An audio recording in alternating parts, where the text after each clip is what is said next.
قرآن مجید کی آیہ کریمہ سورہ اعراف کی ایک آیہ کریمہ کا آخری حصہ میں نے تلاوت کیا، جس میں اللہ رب العزت نے ارشاد فرمایا، اور یہ آیت شروع ہو رہی ہے الذین یتبعون الرسول النبی الامی الذی یجدونہ مکتوبا عندہم فی التوراۃ والانجیل یأمرہم بالمعروف وینہاہم عن المنکر ویحل لہم الطیبات ویحرم علیہم الخبائث وَيَدَعُ عَنْهُمْ إِصْرَهُمْ وَالْأَغْلَالَ الَّتِي كَانَتْ عَلَيْهِمْ۔ یہ سب آقا علیہ السلام کے اوصاف و کمالات بیان کیے گئے، اور یہ آیہ کریمہ ان چند آیات میں سے ہے جو جامع الاوصاف اور جامع الکمالات نبویہ ہیں۔ حضور علیہ الصلوۃ والسلام کے ان اوصاف و کمالات کو بیان کر کے اللہ رب العزت نے آخر پہ ایمان کے مفہوم کو سمجھا دیا ہے اور اسے ایک عقیدہ بنا دیا ہے۔ فرمایا فالذین آمنوا بہ، جو لوگ اس رسول پر ایمان لائیں گے جس کی ذات و صفات کا اور ذات و کمالات کا ذکر ہم نے اوپر کیا ہے، جو رسول بھی ہیں، نبی بھی ہیں، امی بھی ہیں۔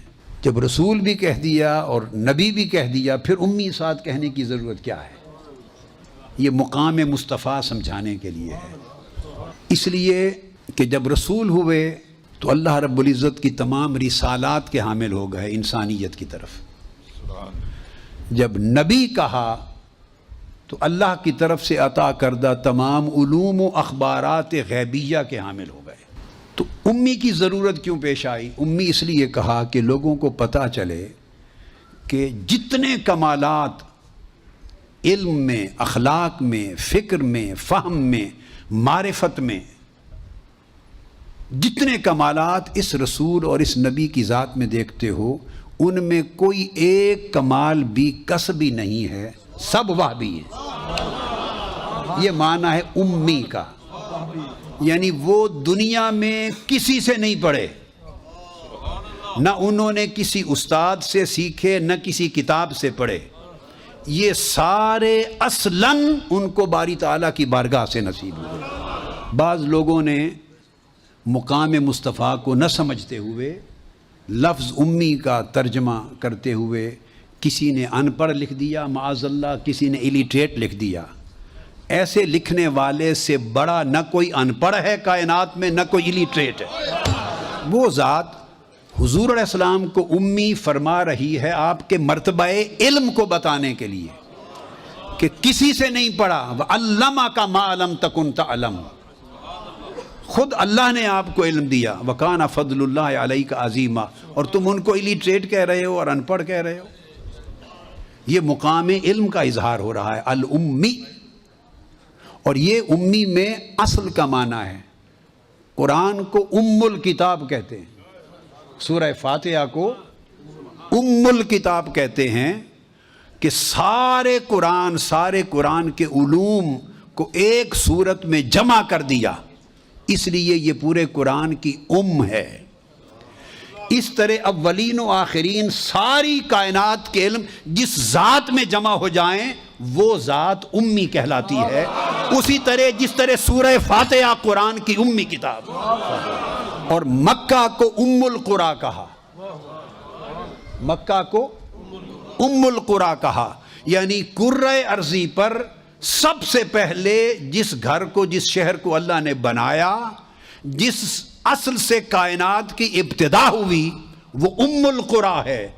اسی طرح جس ذات سے اس کائنات خلق کی، عالم امر اور عالم خلق سب کی ابتدا ہوئی، اور جو نور اول کے طور پر ظہور پذیر ہوا، اس کا نام محمد مصطفیٰ ہے، اس کو امی کہتے ہیں۔ یعنی مکہ اس لیے امی ہے شہروں میں کہ اس سے ساری کائنات پھوٹی، اور تاجدار کائنات اس لیے امی ہیں کہ اس سے سارے انبیاء کی نبوتیں پھوٹی، سب کی رسالتیں پھوٹی، انسانیت کے کمال پھوٹے، ساری کائنات خلق کا وجود حضور کے نور سے پھوٹا۔ یہ اصل الکائنات ہیں، اصل الکائنات ہیں۔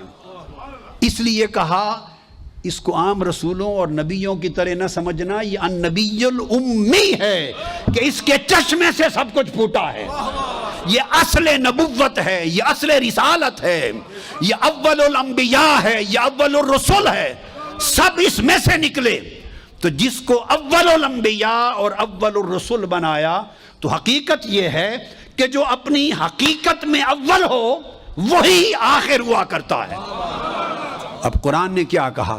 فرمایا اشیاء کی اپنی اصل اور ماہیت میں مت جاؤ کہ وہ طیبات میں سے ہیں یا خبائث میں سے ہیں، اس رسول کا فیصلہ شریعت ہوگا۔ اس لیے یہ نہیں فرمایا وَيُحِلُّ الطَّيِّبَاتِ، کیا فرمایا؟ نہیں فرمایا کہ طیبات کو حلال کرتے ہیں، وہ لاکھ طیب ہوتی پھریں، جب تک زبان مصطفیٰ سے نہ نکلے کہ یہ حلال ہے وہ حلال ہو نہیں سکتی، وہ طیب ہو کر بھی حلال نہیں ہو سکتی۔ لاکھ پلیت ہوتی پھریں، جب تک زبان مصطفیٰ نہ کہہ دے کہ یہ حرام ہے، کوئی شے حرام ہو نہیں سکتی۔ تو حلت و حرمت کسی شے کی اصل ماہیت پر اس کا مدار نہیں کہ وہ طیب ہے یا خبیث، مدار حلت و حرمت کا زبان مصطفیٰ پر ہے۔ ارے جسے حلال کہہ دے وہ حلال ہے، جسے حرام کہہ دے وہ حرام ہے۔ تو گویا شریعت جان نہ ہو تو مصطفیٰ کے لبوں کو دیکھا کرو، لب جو کہہ دے وہی شریعت بن جاتی ہے۔ سب سے پہلے نئی ویڈیوز کو حاصل کرنے کے لیے شیخ الاسلام ڈاکٹر محمد طاہر القادری کے آفیشیل یوٹیوب چینل کو سبسکرائب کریں اور بیل آئیکن کلک کریں۔